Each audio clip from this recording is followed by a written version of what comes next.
Bismillahirrahmanirrahim. Alhamdulillah Rabbil Alamin. Wassalatu wassalamu ala sayyidil mursalin wa ala alihi wa sahbihi ajma'in radhiyallahu anhum. Telah berkata Habib Abdullah bin Arabi al-Haddad di dalam kitabnya Risalatul Mu'awanah, hendaknya engkau menjauhkan gangguan dari jalan orang-orang Islam.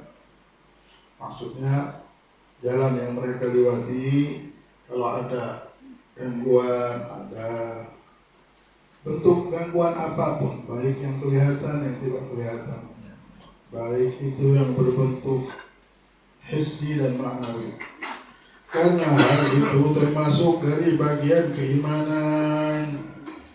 Orang kalau sudah beriman, sudah senang hidupnya itu memelihara kebaikan di dalam hidupnya. Dia tidak senang kalau ada orang sakit. Dia tidak senang kalau ada orang susah. Apalagi kalau gara-gara kita orang susah. Ya Allah. Gara-gara kita orang tidak bisa tidur. Gara-gara kita orang dapat penyakit. Gara-gara kita orang tertimpa bala. Kita menjadi sebab yang tidak baik. Na'udzubillah. Ini tanda kita ini sudah tidak beriman sama Allah, jauh dari iman. Karena orang yang beriman ini tidak mau dia orang susah gara-gara dia. Karena hal itu termasuk dari bagian keimanan, kata Habib Abdullah Haddad. Mengenai hal ini, baginda Rasulullah SAW bersabda, Ra'aitu rajulan yataqallabu fil jannah fi husnin syaukin gata'ahu min tariqil muslimin. Yang artinya, aku melihat seseorang bergelimpangan dalam surga karena sebatang duri yang ia potong dari jalan kaum muslimin. Lihat, gara-gara menghilangkan sepotong duri yang ada di jalannya, takut nanti kena orang. Subhanallah, Allah subhanahu wa ta'ala limpahkan dia dengan surga, diberikan sama Allah surga. La ilaha illallah Muhammadur Rasulullah SAW. Hendaknya engkau menyayangi anak-anak yatim dan mengusap kepala mereka, sebagaimana sabda baginda Nabi Muhammad SAW, Man masaha ala ra'si yatim kataballahu lahu bi kulli sya'ratin marrat 'alaiha yaduhu 'ashra hasanat. Yang artinya, barang siapa yang mengusap kepala anak yatim, maka Allah akan menuliskan baginya 10 kebaikan pada setiap rambut yang dilewati oleh tangannya. Berusahalah untuk menyenangkan hati orang-orang beriman dengan segala cara yang bisa engkau lakukan selama itu tidak berdosa. Hendaknya engkau membela setiap orang yang meminta bantuanmu, mempermudah keperluannya kepada orang yang menghormatimu. Karena sesungguhnya kelak Allah subhanahu wa ta'ala akan menanyai hambanya tentang kehormatannya sebagaimana dia menanyainya tentang hartanya. Tetapi apabila berkaitan dengan urusan hukum syariat seperti hukum zina, pencurian dan lain sebagainya, maka jangan sampai engkau membelanya. Karena pembelaan pada hukuman ini tidak diperbolehkan. Adapun jika engkau telah melakukan suatu pembelaan lalu engkau diberi hadiah karenanya, maka jangan engkau terima karena itu adalah suapan. Kita disuruh membela orang muslimin, membela orang beriman, melihat orang susah kita tolongin.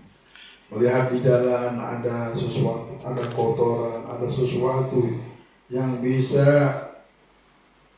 melukai orang, kita pikirkan. Ini sifat-sifat orang muslim, hatinya dipenuhi rahmat, Hatinya dipenuhi kasih sayang. Dulu orang melihat orang pakai kopi aja sudah berani nanya jalan sama. Dulu udah ada Google Map. Kalau sudah orang pakai kopi, langsung orang nanya. Kalau mau nanya sama orang yang pakai kopi itu. Hebatnya didikan Nabi Muhammad, tapi hilang sekarang. Sekarang nggak tahu lagi bagaimana. Orang sibuk dengan dohir, batinnya kosong. Kita disuruh nyenangin fakir miskin, hidup mau berkah gitu.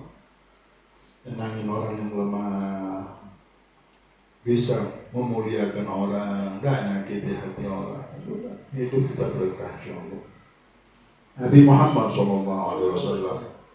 Dulu Nabi Muhammad lagi di luar, ada satu orang fakir miskin. Ini orang fakir miskin tapi cinta sama Nabi Muhammad. Sayang benar sama Nabi. Tahu siapa Nabi Muhammad. Datang dia ke tempat ke rumah Nabi Muhammad, tidak ada Nabi Muhammad, adanya Sayyidatuna Aisyah. Ditanyakan, di mana Rasulullah? Dia bilang, oh Rasulullah masih di luar. Dia bilang, wahai Zahir, namanya Zahir. Oh ya sudahlah kalau begitu, ini nah kutitip buat Nabi Muhammad. Bawa wangi buat Rasulullah. Kasih wangi. Habisnya dia di pasar berjualan pedagang. Namanya orang wakil miskin, pedagang dan keringat dan bau masuk. Datanglah Nabi Muhammad SAW. Datang istrinya Rasulullah, ya Rasulullah, tadi Zahir datang ke sini. Oh Zahir datang ke sini. Apa kisah? Dia melihat engkau tidak ada, dia titip ini aja nih nyawangi buat engkau. Tidak ada yang dia punya, dia bilang ini dia. Anda cinta jangan hati. Ya Allah, Rasulullah. Di mana dia dibilang? Di pasar ini biasa. Zahir habis dari rumah Rasulullah, dari masjid ke pasar. Oh sudah kalau gitu. Sebentar aku keluar lagi wahai istri. Jalan dia keluar. Jalan Nabi Muhammad dari Zahir. Zahir lagi berdagang, oh keringetan masih. Dipeluk sama Rasulullah dari belakang, ditutupnya matanya. Dia bilang, siapa ini? Dia bilang, wahai orang yang mau membeli budak, budak ini saya mau jual. Dia bilang, budak ini saya mau jual, ada yang mau membeli? Langsung dia tahu suara ini suara Nabi Muhammad. Dia bilang, sesungguhnya kalau kau mau menjualku, dia bilang, nah ada yang mau, dia bilang sama aku, dia bilang badanku bau, badannya bau padahal yang bau keringatnya dia ini, tapi Rasulullah dibuka. Aku sudah yakin kau ya Rasulullah. Senyum Rasulullah. Dan dia pun ketawa. Siapa yang mau membeli aku ya Rasulullah? Dia bilang, jual saja, tapi tidak ada yang mau membeli aku. Jual saja dengan harga murah pun tidak ada yang mau beli aku ya Rasulullah. Rasulullah mengangkat dadanya, sesungguhnya engkau di sisi Raja semesta alam ini mulia, wahai Zahir. Nangis langsung Zahir. Mendengar bahwa dia mulia di pandangan Allah Subhanahu wa ta'ala. Ya Nabi Muhammad, orang yang dekat sama Nabi langsung mulia, bukan lihat pandangan dunia ini, Allah langsung memuliakannya. Kemuliaan inilah yang mana sahabat tak melihat dunia ini lagi sudah. Zahir ini melihat dunia biasa saja.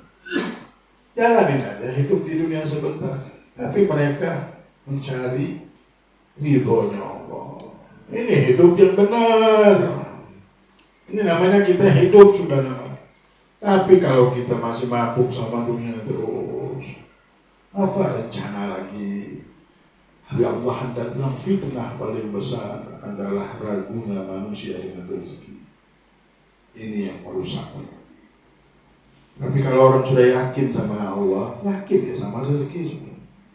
Rezeki apapun dia tahu itu yang terbaik. Tidak ada dia milih-milih lagi, sudah jalanin, berjuang sudah. Ada satu orang ini subhanallah, dia pengen tahu ini rezeki dari Allah. Ketika dia menginginkan sesuatu ini, Dia pengen tahu benar bahwa memang Allah lah yang memberikan rezeki, dan dia pengen melihat Allah sampai memasukkan rezeki itu ke mulutnya. Dia bilang, pengen tahu sampai di situ. Akhirnya orang ini berkhulwat, beribadah. Di mana dia beribadah? Di gua. Sengaja dia mau lihat bagaimana Allah mengantarkan rezeki untuk dirinya. Kalau memang ada rezeki, duduk lagi beribadah. Tiba-tiba di malam itu orang ke hutan ini tidak ada tempat, masuklah ke goa. Berempat orang masuklah di goa. Sampai di goa mereka melihat ada seorang yang lagi berkhulwat, lagi berbicara, tapi diam semuanya, seperti posisi orang bertapa. Malah dia bilang, kita yang penting ini kan bukan punya orang, goa ini punya orang banyak. Nah, perlu kita pamit, kita aja. Biasa orang dulu kalau masuk satu tempat kayak goa begitu, mereka tidak apa-apa. Cuma paling tidak ngasih tahu bahwa mereka bersama-sama di tempat itu. Sudah duduklah. Datang waktu makan, mereka bakar-bakar makan. Tawarinya, ya Syekh, maukah kau makan bersama kami? Yuk. Ini ada makanan yang kami makan, kami pengen kau bersama kami. Karena saya lihat kau belum makan dari tadi. Syekh diam aja. Fokus sama Allah. Akhirnya mungkin dia ini sakit apa-apa. Kayaknya badan kan ini dingin, hujan nih bang. Aku takutnya apa bagaimana kalau aku kasih makan. Tak tahu betul berempat ini tadi mendekati, ambilnya daging roti dari diambil. Ya saya makan. Dia menurut saya. Sepertinya dimakan. Sepertinya orang ini sudah beku takutnya, tapi masih hidup ini udah bisa kita masukkan makanan ini. Kau buka mulutnya, kita masukin makanan. Pas dimasukin makan ke mulutnya, ketawa dia langsung. Wah, sudah bilang, gak usah dimasukin, aku bisa makan sendiri. Kenapa kau ketawa? Aku tertawa dengan takdirnya Allah. Karena aku masuk ke tempat ini, aku minta kepada Allah, Allah masukkan makanan ke mulutku. Aku mau lihat rezekiku ada benar tak? Kalau sampai masuk mulut namanya memang ini rezeki, Allahu. Tidak ada yang bisa membuat sesuatu kebaikan apapun itu. Memang ini pemberian Allah. Jadi ada Syekh Zamakhsyari dulu. Syekh Zamakhsyari ini Mu'tazilah. Syekh Mu'tazilah. Yang mazhabnya Mu'tazilah. Syekh Zamakhsyari ini berfatwa bahwa manusia inilah yang memunculkan kehidupan ini. Manusia inilah yang sebenarnya melakukan sesuatu amalan itu bisa menumbuhkan sesuatu. Kita di ahli sunnah bilang bahwa kebaikan itu dari Allah, semuanya dari Allah. Nah, Zamakhsyari melamar seorang perempuan anak mufti Mekah, tapi anak mufti Mekah ini tidak menerimanya karena mazhabnya Mu'tazilah. Si anak bilang, terima aja bah. Saya nanya, Zamakhsyari melamarku, kenapa kau tidak terima? Terima aja, itu orang alim. Tapi sayangnya mazhabnya Mu'tazilah di fikih dia mempunyai mazhab Hanafi. Akhirnya diterima. Di malam pertama si istri bilang, ini malam pertama, malam yang ditunggu-tunggu orang wahai Zamakhsyari. Kau adalah seorang yang hebat. Kau tahu benar. Ini malam orang mau bersentuhan suami sama istri. Saking nikmatnya amalan ini, aku minta malam ini 70 kali bersentuhan ini. Terkejut sama saya. Ini istri minta 70 kali sentuhan. 1, 2, 3 kali aja belum tentu orang kuat ya. Ini 70 kali. Ini barang karena sesuatu yang nikmat, wahai Zamakhsyari. Masa kita tidak mau melakukannya? Tidak ada pilihan kecuali malam ini kita bersentuhan 70 kali sama Zamakhsyari. Tidak ada yang sanggup bersentuhan 70 kali. Tidak ada pilihan kecuali itu Zamakhsyari. Kau bilang bahwasanya kita bisa melakukan dengan kekuatan kita. Sekarang kau tunjukkan bahwa manusia bisa melakukannya dengan kekuatannya. bisa berbuat sesuatu untuk jangan memakai kekuatannya. Buktinya sesuatu yang enak saja kau tidak bisa lakukan. Begitu. Jadi bagaimana? Pilihannya dua. Engkau bertaubat dari fatwamu yang mengatakan bahwasanya manusia ini bisa menimbulkan sesuatu amal dengan kekuatannya, sedangkan ini sesuatu yang enak. Tunjukkan kekuatanmu, keluarkan kekuatanmu. Jikalau memang manusia ini bisa menimbulkan sesuatu amalan dengan kekuatan, maksudnya amalan ini tidak muncul kecuali dengan kekuatan Allah. Buktinya ini kerjaan enak pun tidak bisa kita lakukan kalau tidak Allah izinkan. Kalau tidak pakai kekuatan Allah tidak bisa. Nah, pilihannya dua. Kita berhubungan malam ini 70 kali atau engkau bertaubat dan ku hadirkan semua ulama di sini. Aku bertaubat. Aku milih taubat aja juga. Daripada 70 kali, tidak sanggup dia 70 kali. Sudah bertaubat aja. Nah, Allah yang memberi.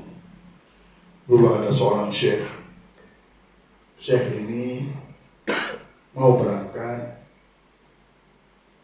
akan tetapi di malam itu dia ingin duduk dulu merenung di masjid. Lihat masjid masih hidup. Masuk dia ke masjid di Mesir ini. Masuklah dia ke masjid di situ. Ketika masuk melihat ada seseorang lagi sholat, berdoa lagi nangis di masjid. Nangis dia hampir kesian Syekh, ya Allah, kabulkanlah hajat orang itu ya Rabb. Aku melihat dia ini kesian benar. Orang muslim, mukmin, kalau sedang melihat orang ada kesian. Kalau sedang melihat orang baik, maling dipukulin aja kesian dia. Kesian, bilang ini orang enggak bikin kesian. Memang sudah. La yunzau fi qalbil mu'min rahmah illa syaqi. Tidak dicabut sifat rahmat ini orang kejam sudah tak peduli. Mau hancur terserah, mau ini terserah, yang penting aku nyaman. Ini orang celaka. Karena orang celaka begitu, tidak mau peduli sama urusan orang. Man lam yahtam bi amril muslimin falaysa minhum, kata Rasulullah SAW. Yang tidak peduli dengan keadaan orang muslim, maka bukan golongan orang muslim. Nah, ini orang melihat keadaan tersebut, minimal kita doakan. Ini orang langsung mendoakan Syekh ini, mendoakan, ya Allah, kabulkan hajat dia ini, kasihan benar. Subhanallah, setelah orang itu berdoa didatangi sama Syekh ini jam 2 malam. Kenapa? Apa masalah ini? Kenapa engkau kulihat dari tadi menangis sedih? Aku ini punya istri di belakang. Ini kejadian baru, bukan lama.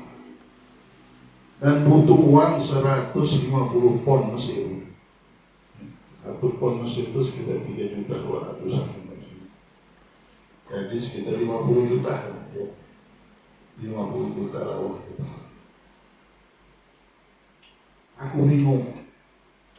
Karena siang ini besok mesti ku bayar itu. Aku bingung dari mana. Tidak ada lain, aku cuma mengadu sama Allah.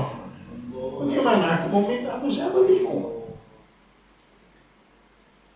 Wah, sudah, Syekh juga tidak ada solusi karena Syekh bukan orang kaya, bukan orang punya duit banyak. Bagaimana mau nolongnya bingung. Pulang. Tidak, dan mari kita berdoa.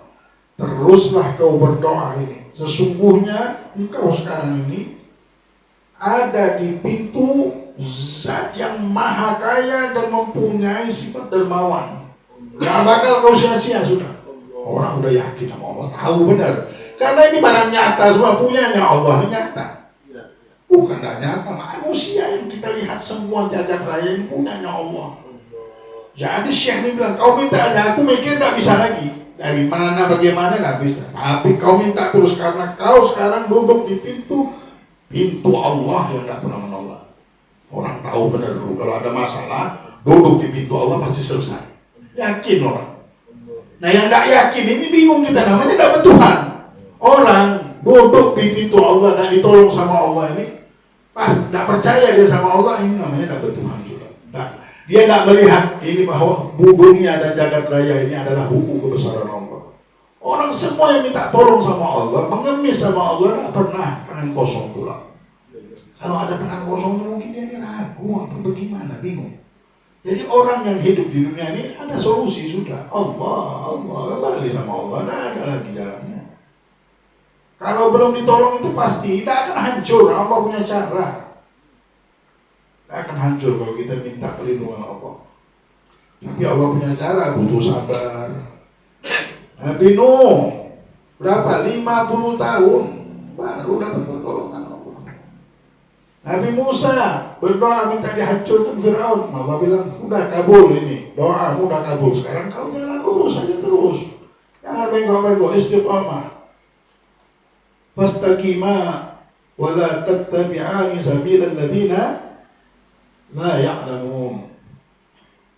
Kalian berdua, wahai Musa dan Harun, istiqamah saja. Doa kalian sudah kabul.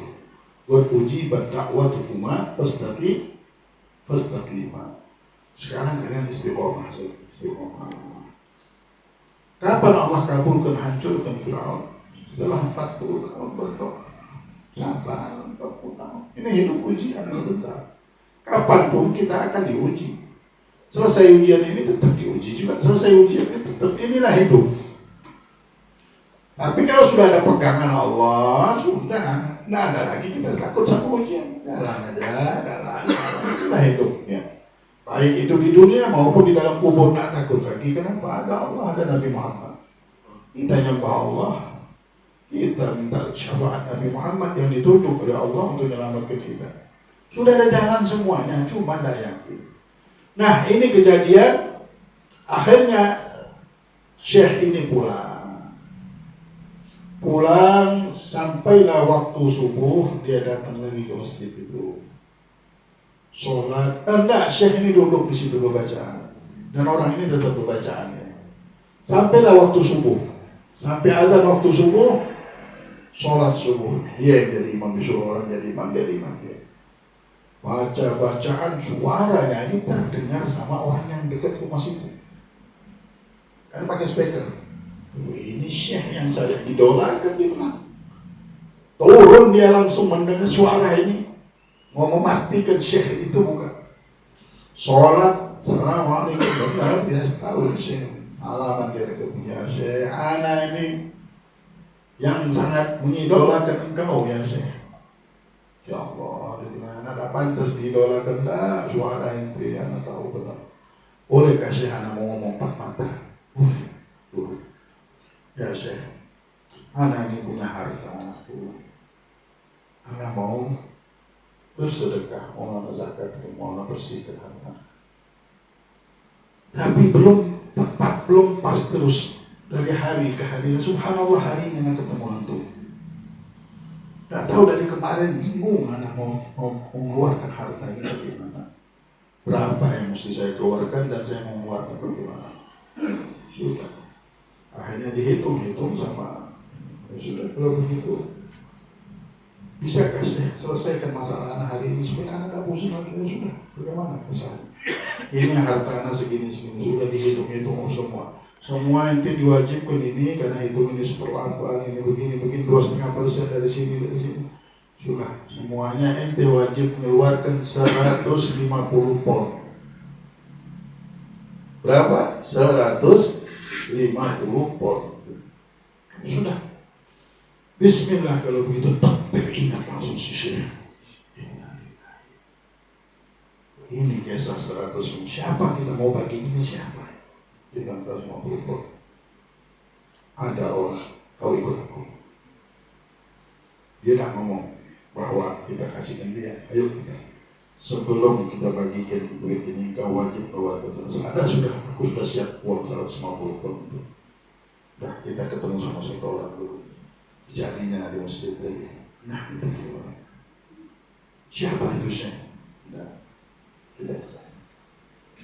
Assalamualaikum. Kau belum pulang dari masjid? Belum. Apa kisahmu tadi? Ya, aku bingung juga ya Syekh. Siang ini aku wajib mengeluarkan duit 150 pon untuk istriku ini yang sakit, yang mana wajib dikeluarkan. Menangis yang punya duit itu. Dia bilang, Jangan kau takut dulu. Sesungguhnya aku sudah siapkan uang 150 buat itu. Terkejut laki-laki. Mungkin Allah Subhanahu wa ta'ala ini mengundur-undurkan dari kemarin itu. Aku mau bersedekah sudah. Nyari gorak, nyari guru, nyari syekh yang bisa mengaturkan hartaku. Udah ketemu, tahu hari ini subuh-subuh ketemu. Dan ternyata alasannya ini rezeki ini untuk engkau, dibilang 150 pon juga. Nah, ambillah ini bilang. Ini harta buat engkau 150 pon. Ya Allah yang mengurus rezeki. Tadi di dalam gua pun Allah antarkan kami ke mulut, Allah tunjukkan gitu. Ini nah rezeki orang ini Allah sudah atur. Bisa-bisanya ketemu orang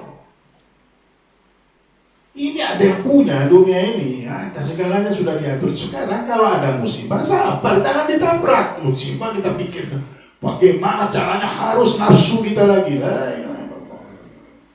Akhirnya kita dimainkan sama nafsu.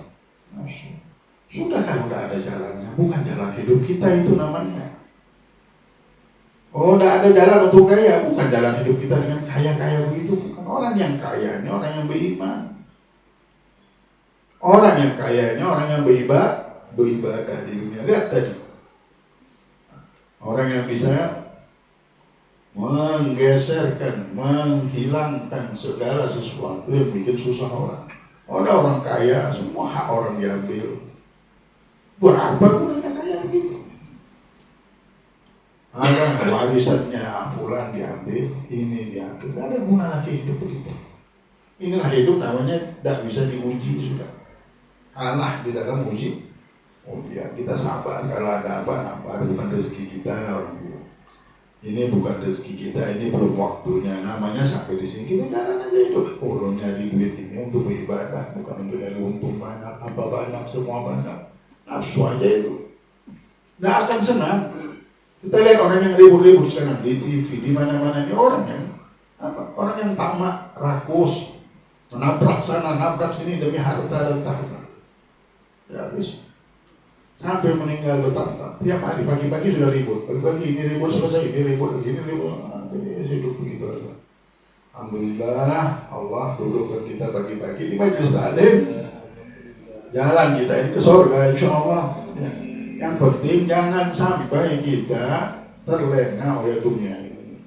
Khususan masalah rezeki ini sudah. Masalah rezeki ini masalah tanggung jawab Allah. Kita jalani. Tidak harus kaya hidup nih. Tidak harus dari sana sini disebut orang nama kita. Yang penting hidup kita ini di pandangan Allah. Lihat Zahir tadi Rasulullah.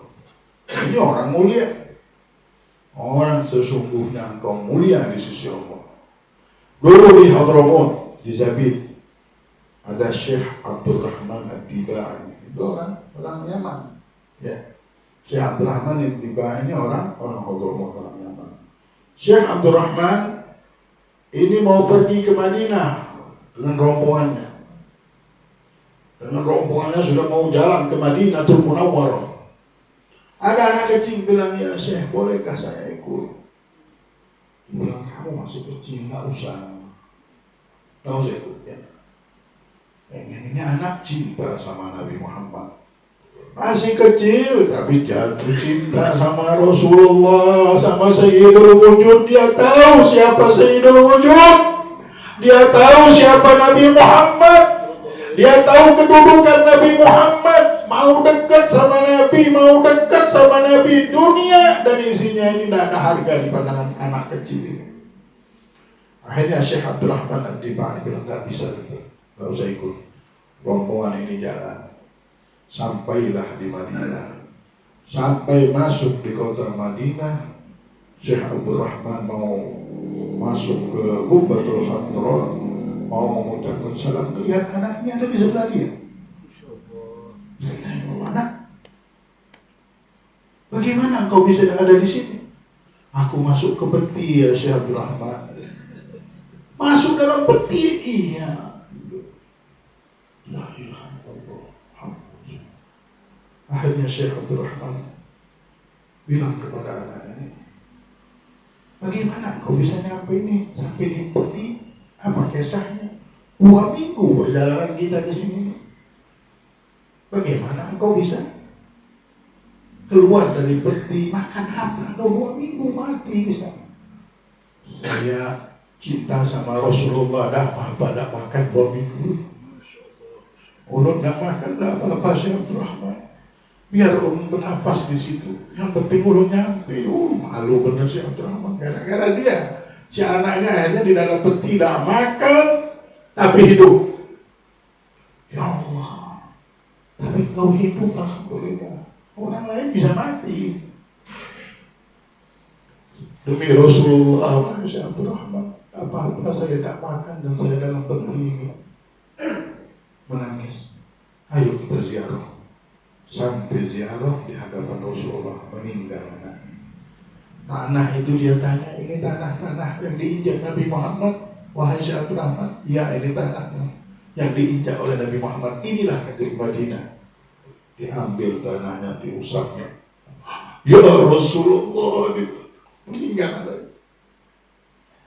Habis mengusap tanah itu untuk meninggal. Benar-benar cinta sama Nabi Muhammad. Dikuburkan karena dia bukan orang Madinah, cuma dikuburkan di Madinah, ya. Di luar Madinah. Apa yang terjadi? Kuburannya pindah sampai di depan Qubbatul Hadra. Sampai sekarang ini seberangan Qubbatul Hadra itu kuburan anak kecil. Syekh Abdul Rahman menangis, malu aku dengan cinta dengan seorang anak ini yang berani mengorbankan nyawanya masuk ke dalam peti. Tidak apa-apa dia tidak makan, tidak apa-apa dia tidak minum demi Rasulullah. Bukan lagi demi kaya, tidak ada kaya-kaya, tidak ada kisah sudah. Hidup ini jalani, ada nasib masing-masing. Tidak harus begini, tidak harus jadi presiden. Nah, ini mau jadi presiden semuanya sekarang di dunia ini. Mau jadi gubernur semuanya pikirannya. Aina nas, mana manusia, kata Habib Ali Habsyi. An-nas fil kas, manusia lagi rebut-rebutan dunia, wahai Habib. Lagi rebut-rebutan kedudukan piala, tidak ada yang mau nyembah Allah. Tidak ada yang mau mengabdi kepada Allah. Lupa semuanya, nanti pas di akhirat baru nangis semuanya. Sedih semuanya, ya Allah. Kenapa dulu kami di dunia tidak beribadah? Dari zaman ke zaman, dunia ini memfitnah manusia. Insya Allah kalau kita sudah bersama Nabi Muhammad beribadah, terbentengi kita. Insya Allah kita dibentengi sama Nabi Muhammad, dijaga.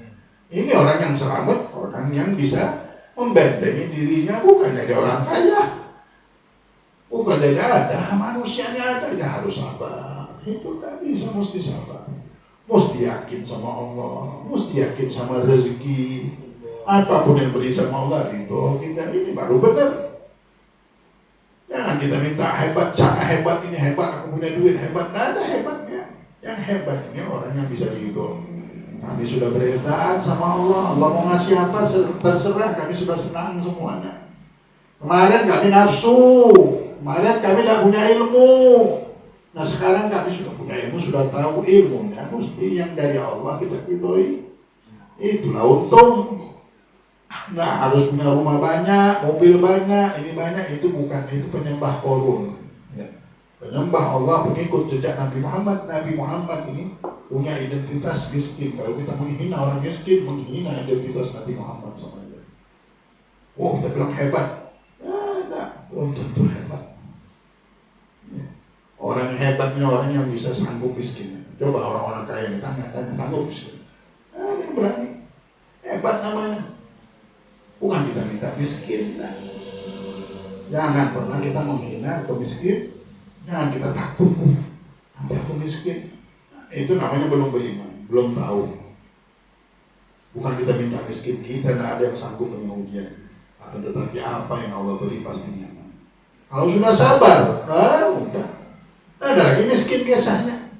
Bulan sabar, untuk ya Allah, doanya ulama, ya Allah, jadikan aku orang yang sabar jika Engkau berikan aku kemiskinan. Jika Engkau beri aku balak, jadikan orang yang sabar. Tidak ada lagi balak. Kalau sudah ada sabar, tidak ada kisah balak namanya. Ujian tidak ada lagi. Sabar sudah. Sudah terjawab. Dengan sabar itulah terangkat derajatnya. Miskinnya apa? Tidak ada lagi kisah miskin. Lihat Zahir tadi, tidak ada lagi sudah. engkau mulia di sisi Allah, kata Rasulullah. Gemetar langsung Zaid, aku tidak pernah mendapatkan hadiah sebesar ini. Ya Rasulullah, dia bilang, tidak ada hadiah sebesar ini. Dapat kedudukan, siapa yang ngasihnya? Nabi Muhammad. Diangkat derajatnya oleh Nabi Muhammad. Karena dekat sama Nabi. Orang mau dekat sama Allah harus dekat sama Nabi. Inilah untung. Kita untung-hitung, kalkulator bisa terus menghitung-hitung terus. Ini sudah dekat sama Nabi belum? Ini hitungan yang benar. Itu yang lain itu perjalanan aja, sebab aja ya. Insyaallah mudah-mudahan berkat kita kumpul terus dan di akhir-akhir hidup kita ini, proses hidup kita ini sudah masa lalu lewat sudah. Di depan ini kita dapat untung besar dari Allah, untung besar dari Rasulullah, untung dunia, untung akhirat, untung yang tidak bisa dihitung-hitung dengan kalkulator lagi. Untung yang memang Allah berikan, Allah pilih untuk hamba-hamba yang Dia cintai, kita diberikan oleh Allah. Amin ya Rabbal Alamin. Bismillahil Fatihah ila hadratin Nabi Muhammad sallallahu alaihi wasallam. Bismillahirrahmanirrahim.